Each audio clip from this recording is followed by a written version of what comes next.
In a fast-paced world, we often forget the most important care, the care for ourselves.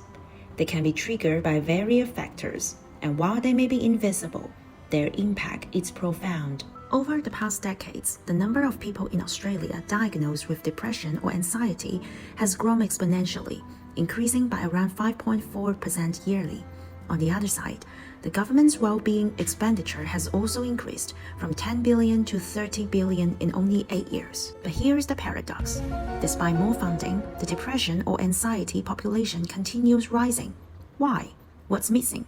To answer this, we need to look beyond isolated variables and explore the system itself. At the heart of our model are two key stocks: the population with symptoms of depression or anxiety and those diagnosed. The onset rate feeds the symptom group, with diagnosis moving individuals into the diagnosed stock. For the diagnosed group, the recovery rates serve as the outflow. To explain the rise in diagnosed depression or anxiety despite growing government funds, we must analyze how different domains affect these flows and stocks within the system. Research by Samra and colleagues shows the interaction works both ways. Depression can drive reliance on social media, reinforcing problematic use. This triggers upward comparisons, lower self-esteem, and intensify the onset rate. Problematic social media use delays sleep, weaken emotion regulation, and reinforces the onset rate. However, a healthy lifestyle can strengthen emotional regulation ability. According to the World Health Organization, isolation is significant contributors to depression, and more than 800,000 people have died each year due to loneliness. Depression reduces energy and confidence, lowering social participation and weakening social connectedness. This increases loneliness and community isolation, which raise the depression onset rate.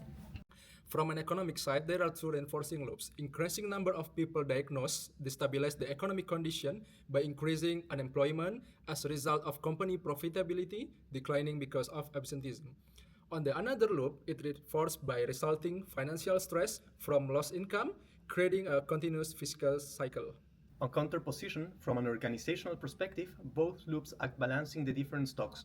B3 stabilized by increasing the diagnosed rate through HR policies got by workers' performance who present depressive symptoms. B1 balanced the system by increasing the recovery rate through HR policies developed in response to rising absenteeism among employees diagnosed with depression. In the treatment system, increasing numbers of people experiencing depression and anxiety lead to greater social awareness. As stigma falls, acceptance rises, and more people feel comfortable seeking treatment, creating a reinforcing loop that steadily increases demand for care. But demand is now rising faster than the system can respond. Longer wait times signal a capacity bottleneck, and although the government can expand Medicare rebates or grow the workforce, those interventions have long delays. This is why we see higher spending at the same time as rising numbers of diagnoses. How can we intervene? We evaluated multiple interventions for their impact on the onset, diagnosis, and recovery rates, as well as their cost and implementation time. Targeted measures like limiting teen social media exposure or expanding telehealth improved some metrics, but didn't significantly influence the leverage points. And although expanding training pipelines, as proposed by the Albanese government, is essential, it is slow and expensive. Our system analysis shows that the highest leverage action is reducing the onset rate. This reduces the inflow of new cases, allowing the existing treatment capacity to serve those who need it most. It also creates a more resilient population, which stabilizes the system over the long term. That's why we introduce our intervention, Check in Australia. Check in Australia is a free digital platform that helps you understand your mental well-being and offers tailored support. How does it work? If your result is healthy in green, the platform offers well-being tips, helping you stay well. If you are at mild risk in yellow, we will guide you with care and community. You'll receive self-care tips, join peer support groups, and begin to understand your mental health without judgment. This gentle pathway helps uncover hidden cases of depression or anxiety. If you need urgent support in red, we will connect you to professionals fast. Whether it's booking a nearby telehealth session or receiving a direct call from a support line, health is within reach. By identifying different levels of need, the system can operate more effectively, guiding mild cases towards community care and urgent cases towards clinical support.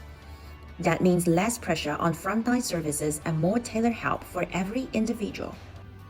Check in Australia reduces the onset rate by strengthening coping skills, reducing exposure to known risk factors, and expanding early warning support. With better information about true prevalence, the government can tailor its investments to focus on critical capacity and resource gaps, such as remote regions.